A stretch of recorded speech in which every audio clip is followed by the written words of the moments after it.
this guitar is only this big, and a couple things are missing. Yeah, you're listening. Hi, I'm Mick Greenwood from the Bottom Dollars, and today I'm going to talk to you about recording I Have a Radio off our LP Marvelous. And everyone is measuring. The approach to the LP really dictated how I Have a Radio came out. We were recording live to tape. We had all resolved to drop our hang-ups and just be multi-instrumentalists. Next man up, play whatever is needed. And boy, oh boy, did that become true for me on I Have a Radio. I came into it as the rhythm guitarist, which very fun part in its own right. It cues very close to the hook, and in some cases it is the hook. Always fun when you get to be the hook. But the day that we recorded it, Chris couldn't be there, so that moved me over to bass. Good news is the parts were very similar, with one very, very noticeable difference that your ear will catch, is that the rhythm guitar and sometimes the lead is just very steady. It's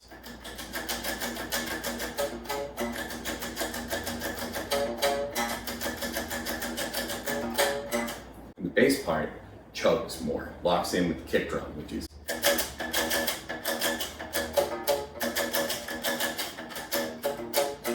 so similar, but different enough that it took some practice takes to lock in.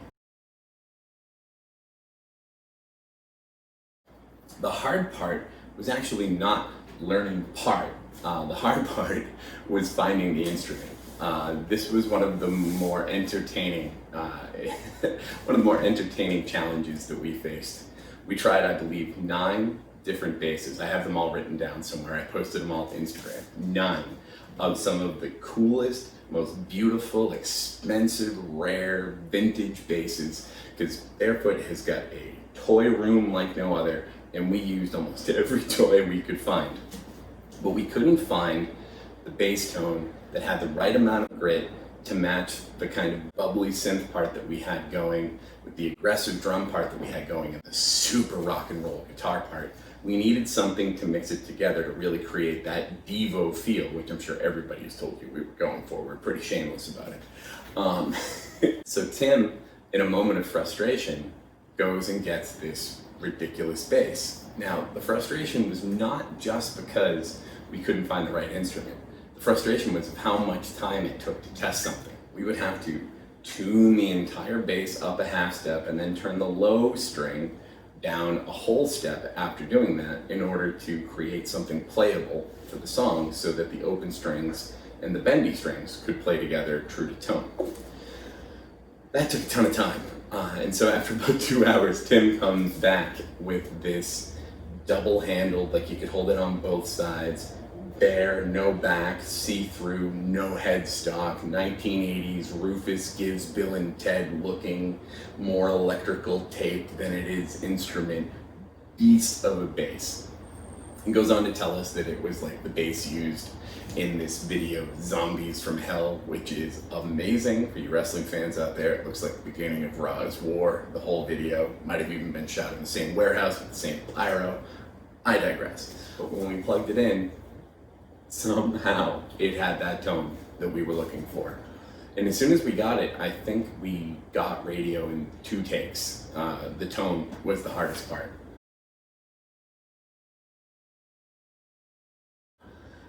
The fun part of playing bass in the Bottom Dollars is usually you kind of get to dance with Evan. Evan is an incredible drummer and he makes you work.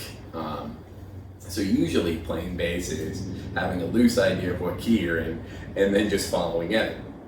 This time it was a little bit different because Evan was not focused on me. Evan was focused on Jeremy. The two of them were this 4-armed drumming apparatus that required an incredible amount of precision, trust, and focus, because they still managed to make it swing and slap just a little bit, had some fun with it, threw in some cool stuff like they always do. But in order to execute that, they really had to be focused on each other, which meant we had to focus on them. That left me on a little bit of an island, because this is very much a Sean song, as many of them are, in terms of where the cool factor is. And you always want to accentuate the cool factor if you can, and if you can't, stay the fuck out of its way.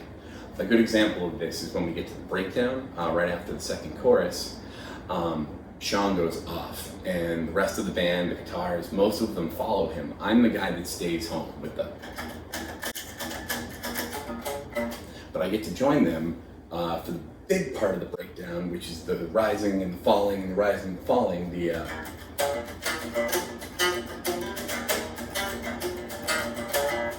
What's really cool about that is it goes up major and down major the first time, and then the second and fourth time it goes up major and down minor, which creates a really awesome landing spot for the chorus, which is why I think that third chorus hits so hard. The only other thing I would say about my part that's a little bit different than the way I was taught it is I tried to add, in some cases, a little bit more sleazy slides where I could at the end of phrases, because it's so staccato and it's so precise on every instrument, especially the drums, that I thought just having that kind of around the corner would help sleaze up the song, slow it down, make it a little trippier and a little bit more wavy, which I thought matched Sean's synth parts really, really well. No one complained, so I hope they liked it too. And that is the story of I Have a Radio. Definitely one of the funnest experiences I had making my voice. I have a radio, and it's unmistakable.